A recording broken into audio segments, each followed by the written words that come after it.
Hi everyone. Chapter 4 explores the ongoing debate between private and public schools. Privatization, commercialization, and the business of school, complementing or competing interests. It explores whether schools should be more like a business or just remain public.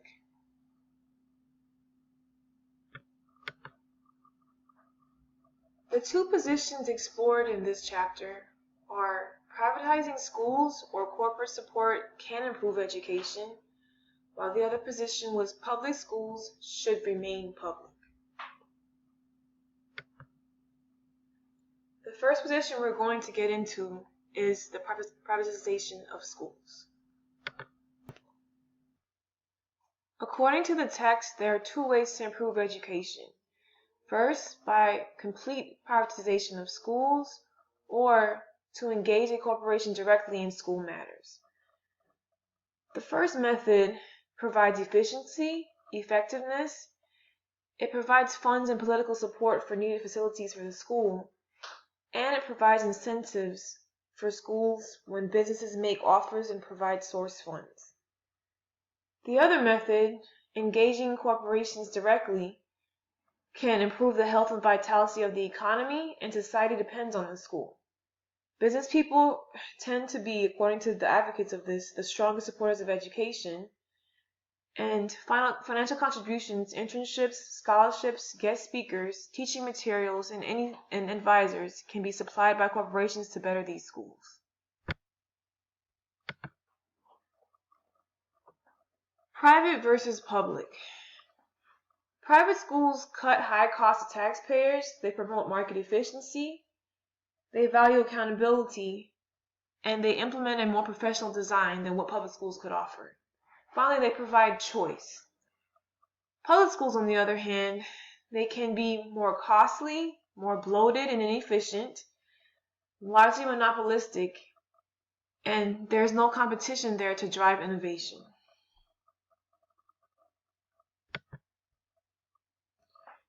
Advocates for privatization say the reasons for privatizing schools include increased accountability, which we can award that with good performance. We can set more specific goals and measure how well schools meet them. And schools that do work will get rewarded, and schools that don't work will get changed or closed. Very black and white situation there. A second reason for privatization is providing a democratic choice, breaking the public school monopoly. Doing this forces the schools to compete, which awards students with financial support. Also, customer satisfaction and state-of-the-art efficiency occurs whenever there's no longer a monopoly, but more competition is entered into the system. Finally, increased productivity in education occurs through privatization.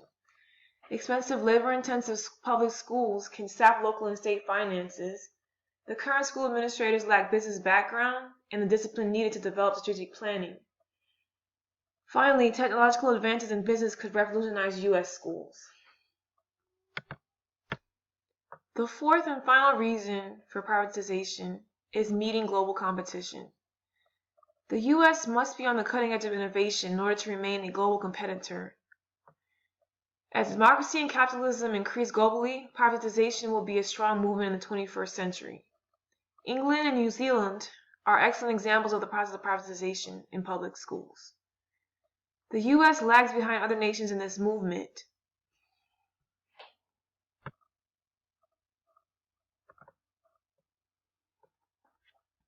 There are more than one approach to privatization. There's complete privatization, where private managers are held accountable, but there are limited segments of the current school operations that private contractors could handle to benefit students and taxpayers. So a more popular method is the public-private partnership. A school board can have private managers under a multi-year contract that specifies performance standards and allows the board to fire managers with a 90-day notice. Current examples of education management systems include Sylvan Learning, Nobel Learning Communities, and Edison Learning. Since the year 2000, school privatization has expanded from 13% to 25% projection by 2020, which is just 3 years away. Obstacles to privatization include public employee labor unions.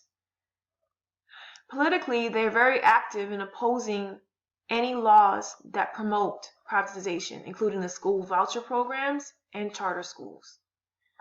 The other obstacle includes government bureaucracy. The text cited it as the IRS of the school business. There's much red tape involved whenever trying to make changes to the school system due to the government bureaucracy. Those in government may fear they lose some of their power if they give it up to private entities. Corporate involvement. The strength of U.S. society lies in the combination of democracy and capitalism. Partnerships with schools will ensure that the U.S. keeps competitive edge globally. The School Business Partnership. Some examples of this are the Boston Compact, which is established as a partnership between Boston schools and the Boston private industry. Other examples include mentoring and advising teachers, program development, student visits to companies, as well as a work-study arrangement. Also, Adopt a School is a way to enrich the school's ability to prepare students for employment in the future. Finally, providing financial support, such as paying for teacher seminars, school technology, and also career guidance, are ways for a business to form a partnership with a school and become a productive part of the education of the children in the society. Education and the changing nature of employment. The need for a more well-rounded education is imperative as the demand for labor has changed over the past 50 years. As you can see in this chart, 50 years ago, agriculture, meaning farmers or farm workers, took up 20% of the workforce, while now they only take up 3%. Much of the labor required and the planning is now taken up with technology. So even if you are a farmer, you still need to have a good background in technology and analytics in order to be successful in that industry. Manufacturing, 32% at one point, is now reduced to about 27%. While that's a small decline, it continues to steadily decline as many of our jobs go overseas or get replaced with automation. Service and information, on the other hand, has increased dramatically. Overall, white-collar jobs has increased from 45% in the 1950s and 60s to 80% today, while blue-collar jobs, which is the more working-class manufacturing jobs, is down to 20%. The clear takeaway from this data is that students need more and better schooling to get a job in order to earn a living wage. An interesting chart from a book showed the relationship between education, earning power, and gender. As you can see, there's a drastic difference between the earning power of a person that has a high school education versus a bachelor's degree or higher. And over a lifetime, someone with a high school degree can earn about $2 million or $1.5 million if you're a female, while someone with a bachelor's degree can earn $4.4 million or $2.8 million over a lifetime. That's almost double the earning power. This demonstrates a high correlation between income level and education level. Businesses see a clear correlation between students as they become consumers when they become adults. Consumer choice determines the demand for goods, and consumer confidence is one of the major indicators of economic activity. An important part of the economic process is getting information through advertising and media.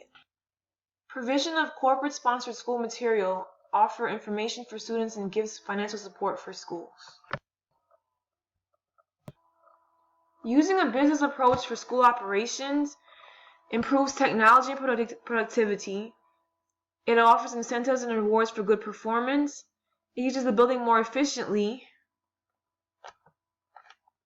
It reduces human capital by using technology to train large numbers of employees.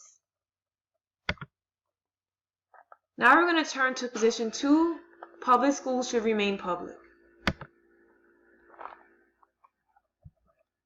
This part of the chapter attempts to break the myth of private schools being superior to public schools. The myth proffered in the beginning of the chapter is that private enterprise offers superior services, efficiency, competition, and management. The facts outlined in the second half of the chapter states that no evidence exists to support this claim. An example of this is Edison Schools, founded in 1992, can provide no data whatsoever that academic performance improved by its students due to it becoming or being a private entity. Educational management organizations have greater administrative costs than comparable public schools. Is privatization better? The second half of the chapter answers a definitive no. Privatization is not an improvement over public schools. It's merely another avenue for private wealth to gain more control over the public domain. The broad social purpose of schooling must be at the center point of the debate between private schools and public schools. Proponents of each view say the following. Privacy advocates say focus on short-term goals, they want to achieve higher test scores, and they want to save money by becoming efficient.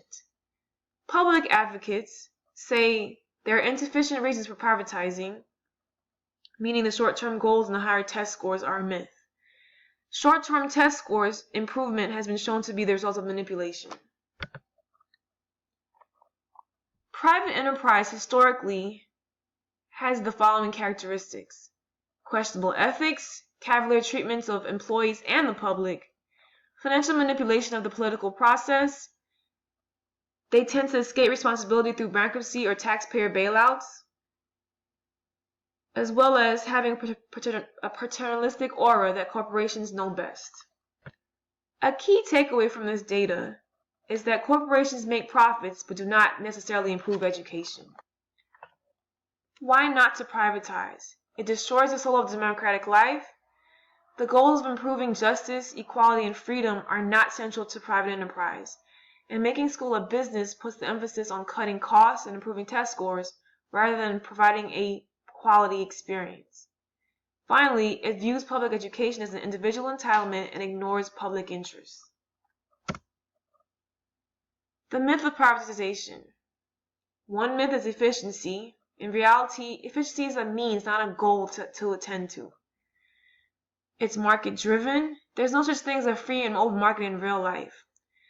Things like monopolies, special interests, and lobbying affect the success of private business. So free and open market is not a clear argument for privatization.